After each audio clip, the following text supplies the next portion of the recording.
When we follow Yeshua's career on earth, and especially his wisdom teachings, we find that just as in the matter of our teachers, that like they taught us in elementary and high school and college, over time, Yeshua built up knowledge in his followers by starting with the simple principles and then moving them to the more challenging. Now, from the straightforward, we're going to go to other matters that aren't so black and white, yes or no, do or don't. And Matthew chapter 22 stretches us to the point of discomfort with the more nuanced. And it only gets tougher as we soon begin chapter 23. In fact, these chapters have caused major heartburn within institutional Christianity, especially from the late 3rd century onward, as much for what Jesus doesn't say as for what he does. Now, we hear of Christ talking about resurrection. He never gives a definition of it, let alone any details about it. He leaves whatever it is or whatever it looks like sort of hanging in the air. Matthew's Gospel, chapter 22, verse 23, says that the Sadducees don't believe in resurrection, but goes no further to help us understand what that even meant to them or to the Jews in general, except to use the topic in yet another effort to test Yeshua, adding in another arcane topic, levirate marriage, a law of Moses. They want to know if in a family of 7 sons, if the oldest marries but dies before his wife produces him a son as an heir, and then in obedience to the law of Moses, the second oldest brother marries the widow, but no son is produced before he dies, and so on through the 7th of the brothers. Then in the resurrection, which of the 7 brothers will be the husband of this woman? Christ responds that in the resurrection there will be no marrying. Again, other than for this tantalizing tidbit, we learn nothing more about the resurrection, other than that the Jewish process of a couple getting married no longer occurs. Nor do we learn what the status of an already married and living couple is at the time of the resurrection of the dead. See, then the issue of angels is brought up. And other than saying that the reason there will be no marrying is because the angels don't marry, we learn no more about angels, although the amount of Christian doctrine about angels is enormous. Neither Jesus nor the Bible tells us much of anything about them. Next, Yeshua says that God the Father is not the God of the dead, but of the living. And this in reference to the resurrection in general, and the patriarchs of Israel, Abraham, Isaac, and Jacob in specific. Christianity has never had a consensus on the interpretation and application of this statement. But now we get into yet another strong statement by Yeshua that is alternately ignored and misstated. Other times it's just twisted and applied wrongly by various of the church denominations and branches. Well, that section of chapter 22 begins at verse 33. So, open your Bibles to Matthew chapter 22. Matthew chapter 22. And we're going to start reading at verse 33 and go to the end. 22:33, going to the end.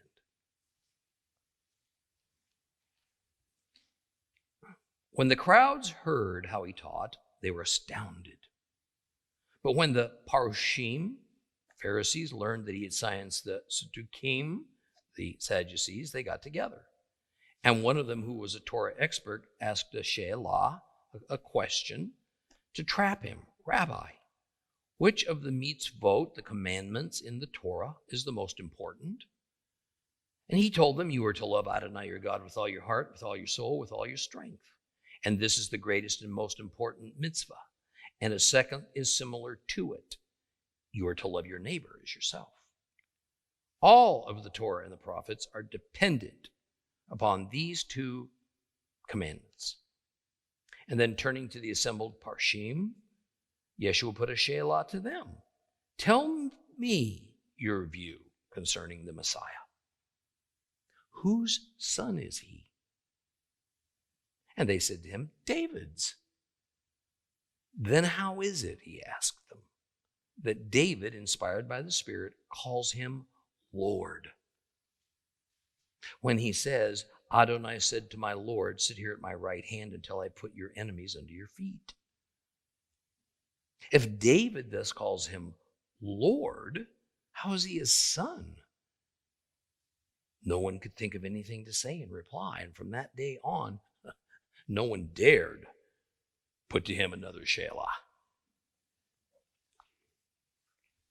We're told that the crowds were astounded at Jesus' response to the Sadducees. So even though he was having this debate directly with the temple leadership in the temple grounds, a lot of people, called the crowds, were within listening distance, and they were paying attention. Now, this meant that how all this was going down, and with the way Christ was able to completely disarm the Pharisees and now the Sadducees, the news of it would have spread like wildfire, inside and outside of the walls of Jerusalem. That's the last thing any of this Jewish religious leadership wanted, but now it was too late. And as a housekeeping matter, there was a typo in earlier published complete Jewish Bibles in verse 34 that says, when the Tz'dukim learned that he had silenced the Tz'dukim. Now, Tz'dukim, Hebrew for Sadducees, obviously the first Tz'dukim was an error. And it should have told us that when the Pharisees learned that Jesus had silenced the Sadducees, that such and such happened. This was corrected in later volumes. Anyway, so we see how carefully the leadership of the temple and the synagogue, usually these two groups were opposed to one another, were working in concert to defeat what was now perceived as a common threat to the entire Jewish religious establishment. So verse 35 says that after consulting one another about the matter, it was the Pharisees' turn to try and discredit Yeshua. And we're told they sent a lawyer to confront him. Now, in Greek, the word is nomikos, and it means an expert in the law. Now, of course, this was speaking not about Roman law, but about Jewish religious law. And nearly certainly that meant, in this case, the law of Moses, as opposed to Jewish law, halakha, tradition, which is what the Pharisees more adhered to in the synagogue. Thus, this lawyer was a special Pharisee because of his knowledge in an area that the Pharisee leadership was lacking, the scriptures. Thus, whereas some Bible translations say lawyer, that word's misleading for Western Christians. Rather, a better translation would be an expert in the Torah. So this Torah expert puts forth a challenging question for Jesus to answer.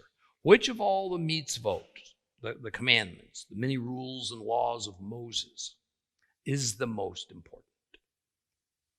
Now, to butter him up a little bit, the law expert begins by calling him in Greek didaskalos, which means teacher. Now, in modern times, we have millions of school teachers, so the title doesn't quite carry a lot of weight. In Jewish and most other first century cultures, it did.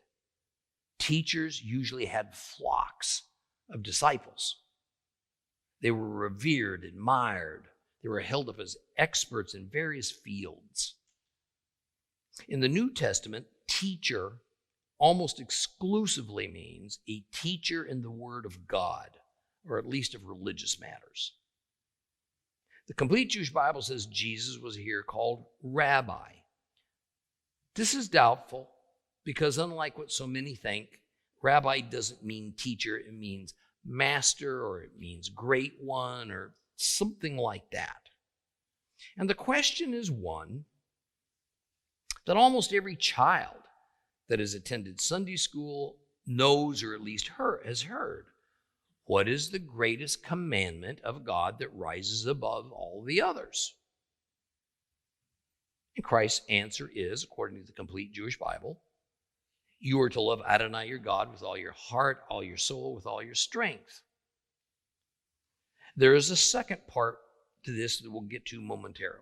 Now, the King James Version says it in a way that is more known to the broader world of institutional Christianity.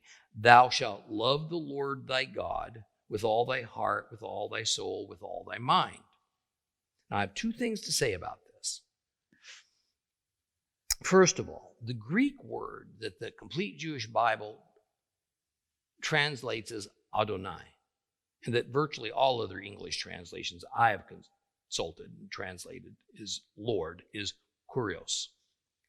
And it's a generic Greek word. It is not specifically religious or secular.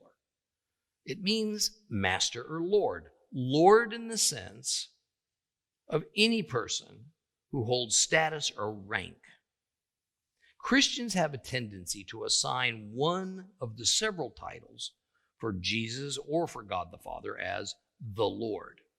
Yet what we must grasp is that the term is less meant a divine title and more an acknowledgement of that person's or being's status and rank. The term properly used in the Holy Scriptures is to characterize the status and the rank of kings and teachers and leaders and of aristocrats and of God.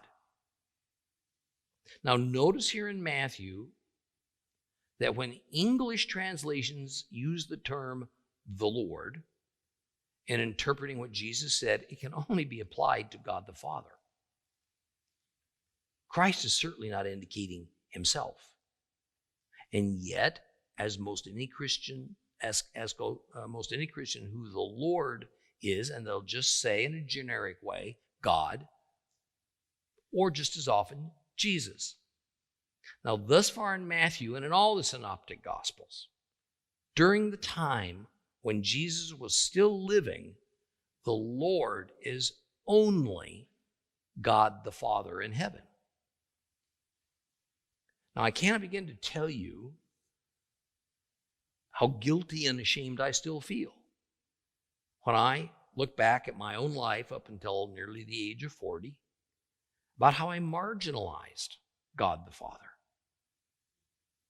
For me, there were really only two persons in the standard Christian Trinity doctrine that had any relevance in my life: Jesus and the Holy Spirit.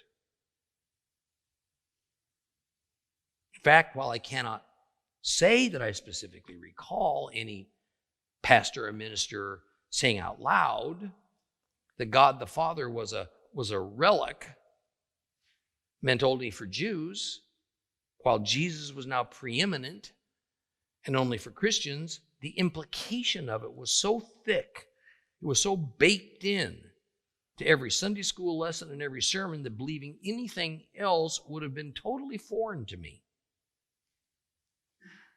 Now, when I began to study on my own, and the reality was in black and white on the pages of my New Testament, that Christ never held himself up as above or even equal to the Father, and he directed all glory and honor to the Father, praying to his Father. And when we read even in the book of Revelation and see that the Father plays such a leading role, it amazes me how I never noticed it. Or even more, why the church has so misinterpreted this juxtapositioning of of roles and hierarchy of the Father and the Son. Actually, I do know the answer to this, and I occasionally get some nasty grams for generalizing. But the truth is that the Gentile church early on knew that to gain a separation from the Jews and to redefine the church of Jesus Christ as a Gentiles-only and new religion, they had to marginalize God the Father and remake him as the old God, the one the ancient Hebrews worshiped, and make Jesus as the new God, the one Christ followers worshiped. And yes, not every last Christian church or every last Christian individual believes this way. But by far the bulk do. And it is something which the church leadership that teaches this way needs to repent about. And a great reformation needs to take place because this issue represents the molten core of truth, of our understanding of who God is, and even how we go about worshiping him. Second thing I want to tell you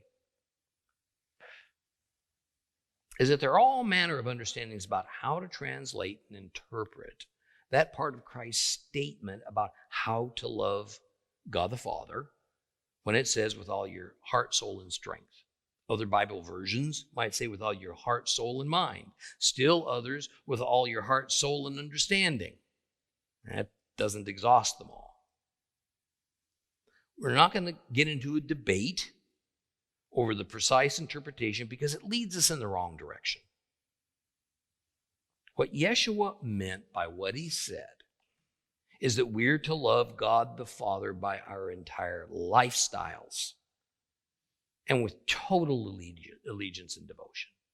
Those three attributes that Christ uses as to how we are to love God are meant to represent the entire person, every aspect of our being, however we wish to phrase them. Now, we can't behave one way in church, another one at home, another one at our places of work.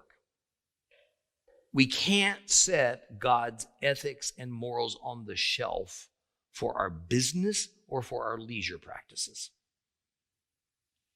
God's laws and his ways apply to every aspect of our lives all the time.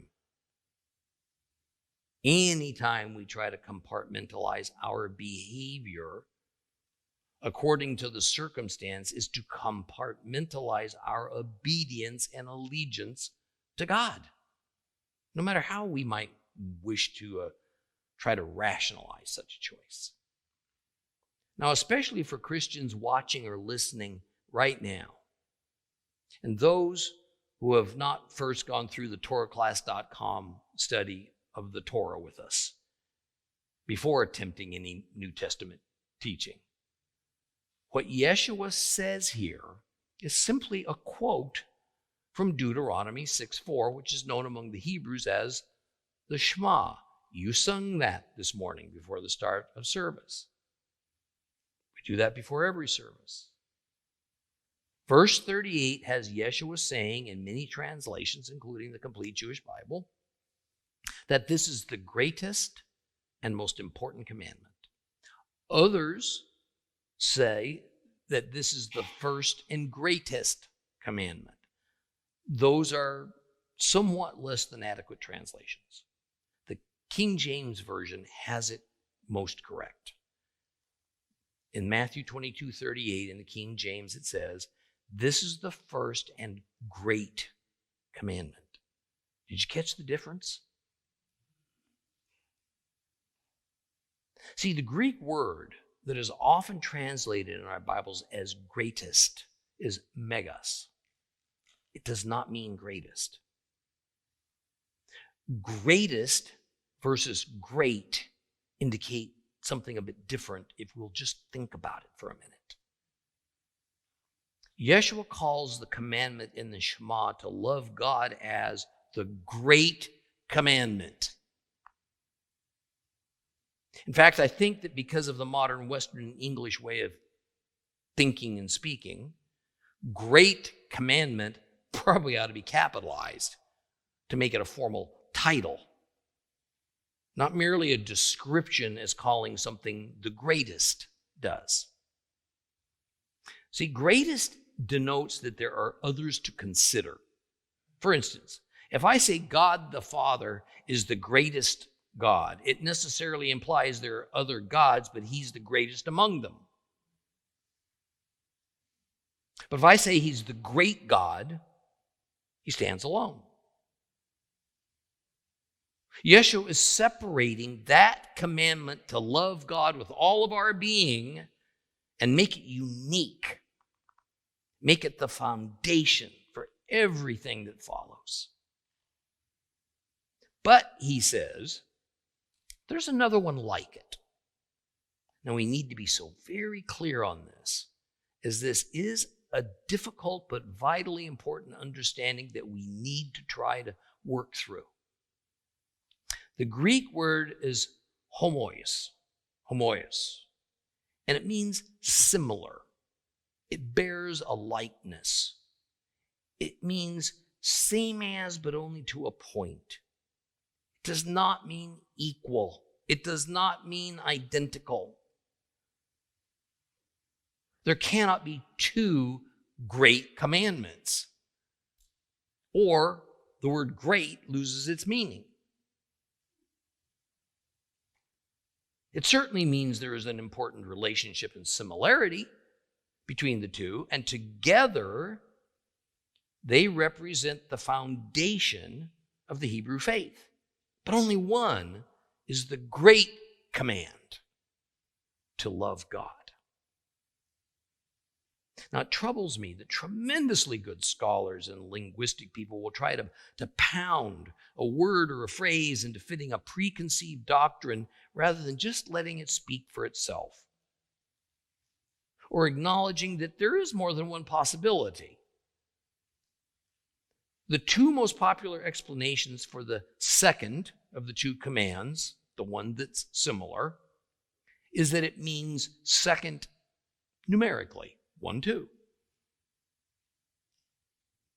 Or that it means equal to, and in no way is homoios meant numerically, like second in sequence, and it does not mean the equivalent. Now, Mark's version of this story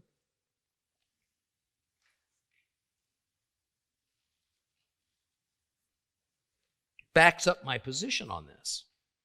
I'm going to quote to you the King James Version interpretation because some liberties were taken in the complete Jewish Bible on what was said. The King James Version says this in Mark 12:31.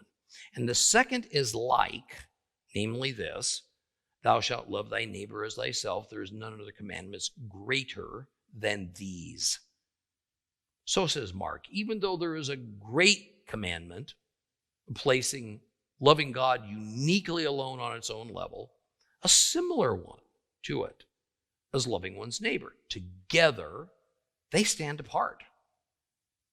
Now, for some time now, as we have read about Yeshua's parables, where he says something on the order of, to what can the kingdom of heaven be compared? Or the kingdom of heaven is like. He certainly doesn't mean that his illustration is a replica of, or equal to, or the same as the kingdom of heaven.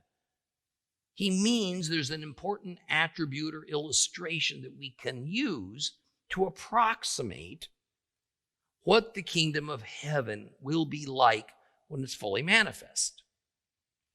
The statement about something that is similar to, but not equal to, the great command is, you are to love your neighbor as yourself. And it is another quote from the Torah. This one from Leviticus 19:18. So what makes these commandments similar? Why are they alike? They're both about relationships. Relationships. The first command is about our relationship with God. The second command is about our relationship with other humans. The first command gives us the basis and the rules of engagement with our relationship with God.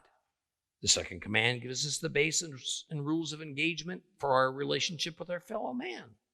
Yet, because the first command is the great command, it stands above, it preempts the second one. Our relationship with humans is important, but our relationship with God trumps our relationship with humans. A very famous and for some troubling statement that Yeshua once made embodies this concept of a definite hierarchy of our relationship with God first, humans second. He said it in Luke 14:26. If anyone comes to me and does not hate his father, mother, wife, children, brothers and sisters, yes, even his own life besides, he cannot be my disciple. This is about relationships. As difficult as this statement is, I really think it can help ease the pain that can come from this rather cryptic passage by replacing but one word to help us better interpret its intent. We're going to replace the word me, Jesus speaking himself, with the word God. If anyone comes to God and does not hate his father, mother, wife, children, brothers and sisters, yes, his own life, he can't be God's disciple. Do you see? Thus, Yeshua is speaking from his divine nature. He's speaking from that perspective as God's agent on earth, as opposed to a typical human-to-human relationship. If no human can come before God, then no human can come before Jesus. Now, briefly, as I have previously taught on this passage, the term hate is used in the sense of not having proper loyalty. Love and hate, those were regularly used political terms, even in the King James Version Bible era. To love one's king was to be faithful, total faithful in allegiance to him. To hate one's king was to not be in total faithful allegiance to him, and thus one had divided loyalties. The term hate had nothing to do with emotions such as extreme dislike. Thus, while all our loyalty is to be with God, if we are properly faithful, then we will obey his commandments. And his commandments teach us not only how to love and follow him, but also how to love our fellow man as we love ourselves. Thus, the connection between the two commandments. Now, I've heard over and over, especially from well-intentioned men, that their first obligation is to their family. Well, among human relationships, that's how it ought to be. But to put that before our relationship with God is not proper loyalty. This is not God's command to us. He unequivocally says he is our first obligation. Obligation to our family is similar, but it's not on the same level. Loving God is the great commandment. Loving our fellow man is second only to loving God. But together they form the greatest, the most important of all the commandments that covers all of our relationships. Thus, as Christ says in Luke 14, be prepared to choose your loyalties. And in this world today, if that isn't becoming apparent, I don't think you're paying attention.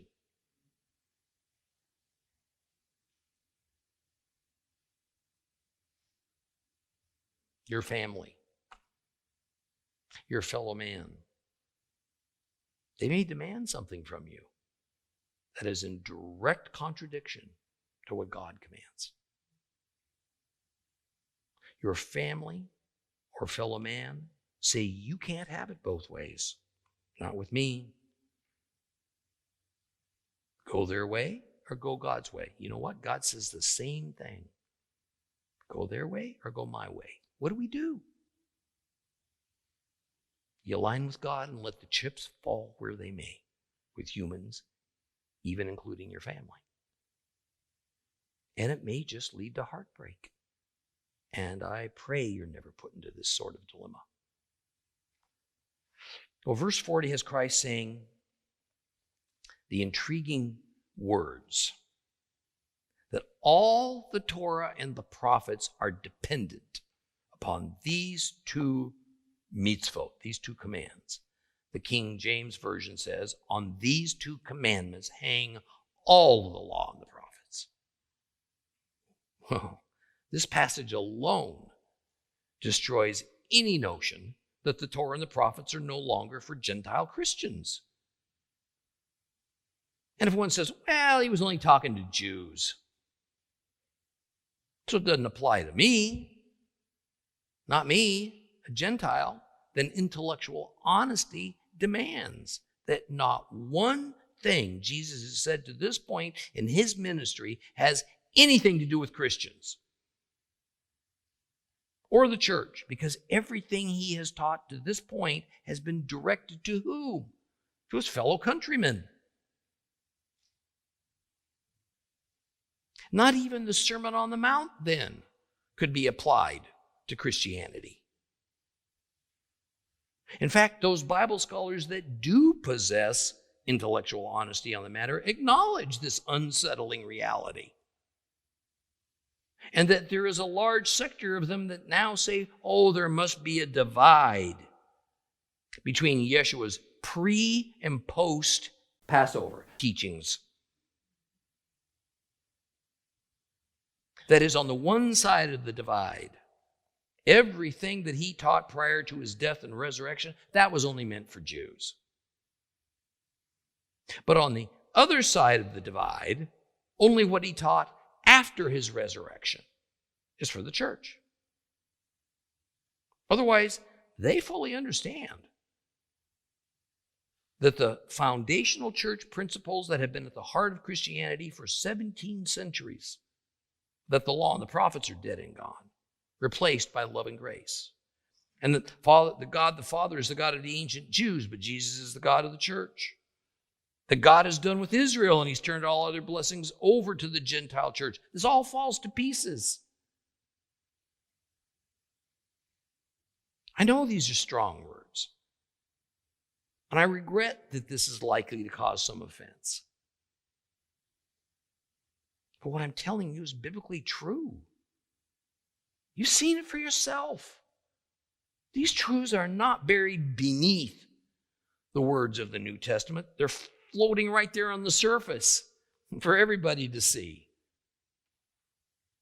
So what Yeshua is saying is that to love God and to love our fellow man are the two foundational pillars upon which every following commandment and law of God is established. And upon those two pillars sit first the Ten Commandments. The first basic principles given to Moses that gives us direction on how to love God on the one hand, how to love our fellow humans on the other.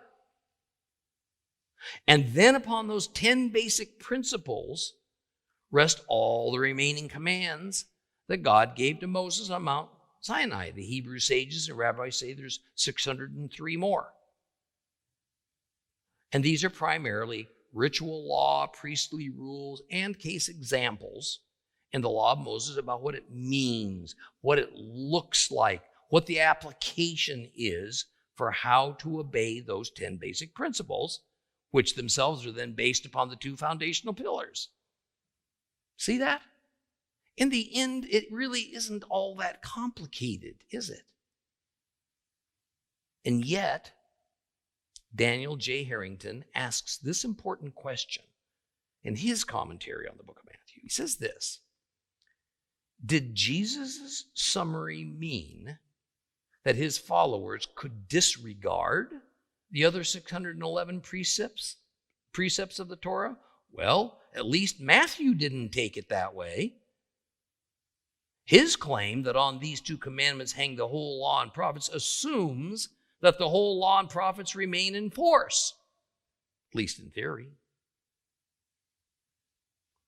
See, although other well-known Bible scholars have said something quite similar, I chose his statement as just representative of the others because at the same moment, he admits it is simply not deniable that Yeshua is here saying that the entire Torah remains in force for all of his followers.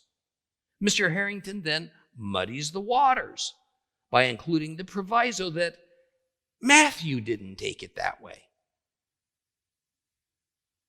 In other words, he takes the words out of Christ's mouth, something Jesus actually said, and turns them into merely Matthew's opinion on the matter. Look, either the Gospel of Matthew is the inspired word of God and it's true, or it isn't. If all it is a journal of Matthew's viewpoints and personal opinions disguised as Christ's words and his actions, it's no better than a modern self-help book. When studying the Bible, we always have to allow for a low-level miscopying, misspelling, the occasional later Christian gloss added, but that can usually be exposed by looking at the oldest of the Greek manuscripts. But those words in Matthew that Mr. Harrington throws suspicion upon fit none of that criteria, and Mr. Harrington doesn't even claim that it does.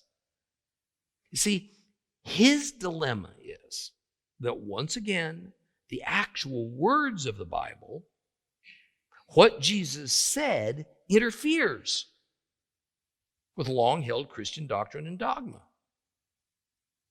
So the question for him and others at times can be, how do we rid ourselves of those pesky passages that speak so plainly for themselves, but they disrupt the fine new religion that's been created? Easy. Just discredit the gospel writer as needed by at times throwing suspicion upon his motives. But when we do, we can't at the same time call the gospel itself inspired of God. We have to choose. Well, verse 41 opens up a matter that I spoke about at the introduction to today's lesson. We've entered a time when Jesus' teachings and the questions he asks are no longer simple and basic, nor are they necessarily so easily answered, even by the greatest minds, Jewish or Christian.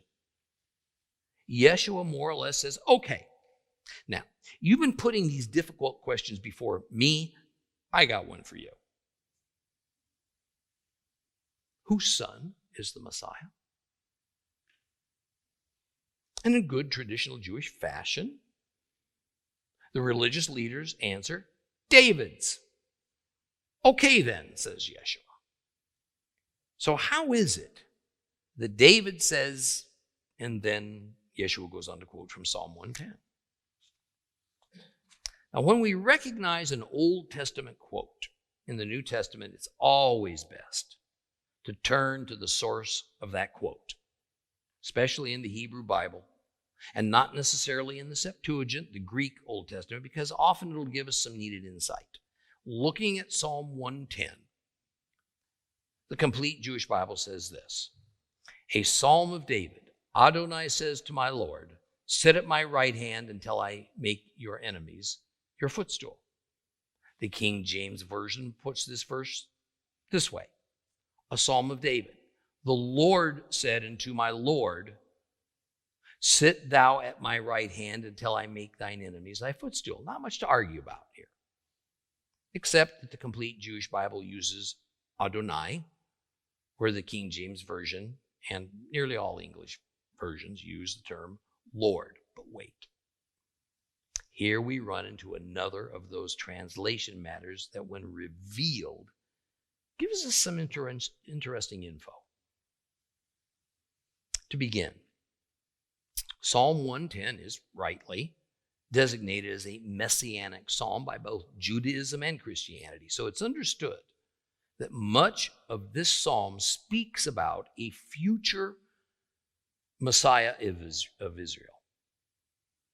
Therefore, according to the church, we get this strange set of words, like we see in the King James Version that says, "The Lord said unto my Lord." A typo? A miscopying somewhere in the distant past?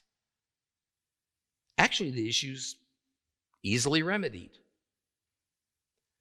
The word that Hebrews say is Adonai, but Christianity says is Lord, is in fact YHWH, God's formal name that he gave to Moses on Mount Sinai. But due to a taboo within Judaism against saying or writing God's name, the word Adonai gets substituted. But the church has no such taboo. So why insert the word Lord when the original Hebrew that's available for everybody to see clearly says YHWH, God the Father's formal name? Because within Christianity, the term Lord became reserved mainly for Christ. So what the opening verse actually says is, YHWH said unto my Lord, sit thou at my right hand until I make thine enemies thy footstool. If you look through your English Old Testaments, you may find as many as 10 times that the name Jehovah, the English version of YHWH, is used. Yet in the original Hebrew, it is written in the Old Testament over 6,000 times. This is not disputed, by the way. 5,990 or more of those times, the word's removed. And it's papered over with the word Lord in our Bibles in order to drive home a desired impression for Christians. It's not the best thing to do for truth seekers. Well, in verse 43 of Matthew chapter 22, verse 43, Matthew chapter 22, Yeshua says that when David penned those original words of Psalm 110, he was inspired by the Spirit. That is, David was writing under God's inspiration about prophetic things. There is no conceivable way that David didn't get it, that what he was writing somehow involved a future time. But the topic gets deep quickly when Yeshua asked the Pharisees to explain how is it that David could possibly be calling the Messiah, his son, Lord. That is, if the Messiah is truly David's son, then there is no way in the Hebrew or any Middle Eastern culture that David could refer to his own son as my Lord. It's the Father that is revered. It's the Father that's held highest in the family. Even the firstborn was completely in submission to the will of his Father.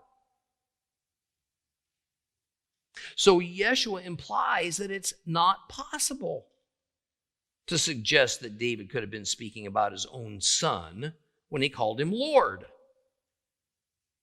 Now we must also understand that how the Pharisees replied would have been the standard answer that most any Jew would have given. And it makes sense as to why. I'm going to read you a portion from 2 Samuel chapter 7. This is verses 8 through 16. Therefore say this to my servant David, that this is what Adonai Sebaot says. I took you from the sheepyards, from following the sheep, to make you chief over my people, over Israel. I have been with you wherever you went. I have destroyed all your enemies ahead of you. I am making your reputation great, like the reputations of the greatest people on earth. I will assign a place to my people Israel. I will plant them there so that they can live in their own place without being disturbed anymore. The wicked will no longer oppress them as they did at the beginning, and as they did from the time I ordered judges to be over my people Israel. Instead, I will give you rest from all your enemies. Moreover, Adonai tells you that Adonai will make you a house. And when your days come to an end and you sleep with your ancestors, I will establish one of your descendants to succeed you, one of your own flesh and blood. And I will set up his rulership, and he will build a house for my name, and I will establish his royal throne forever. I will be a father for him. He will be a son for me. If he does something wrong, I'll punish him with a rod and blows, just as everyone gets punished. Nevertheless, my grace will not leave him, as I took it away from Shaul, from Saul, whom I removed from before you. Thus, your house and your kingdom will be made secure forever before you. Your throne will be set up forever. Now, here's the prophet Nathan bringing God's message to King David that his son will be established on the throne of Israel. For how long? For how long? Forever. Forever. That's a long time. Now, we know, of course, that King Solomon followed his father David, and he became a great ruler over Israel. And he built the first temple. Yet there are additional things in this passage that cannot possibly be talking about Solomon, such as his throne lasting forever. And then the forever part's repeated. So from the vantage point now of 20 centuries after Yeshua's death and resurrection, we can understand that the forever part of it is about Yeshua, who indeed was in King David's royal lineage. But who could have understood such a thing until well after Messiah Yeshua departed this earth? It's not that the Pharisees were wrong. It's just that it only reveals half the truth.